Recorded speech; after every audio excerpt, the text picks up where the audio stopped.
replacing two cranes for bull moose here today. Both of them are from the 1950s.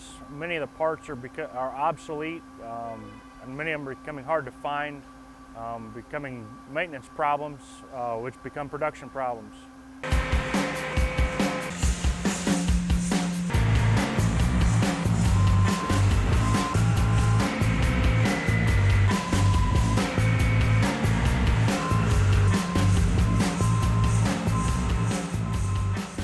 Less maintenance calls to the cranes, keep production rolling, locally serviced, so uptime is there.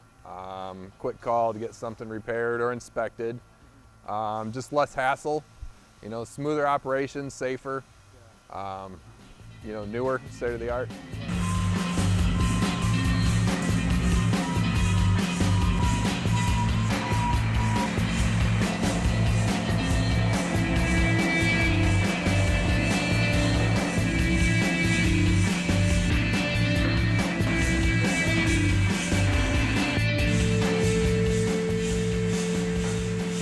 Hoosier Crane has been around the Elkhart area for as long as I know. Just great service, great guys to work with.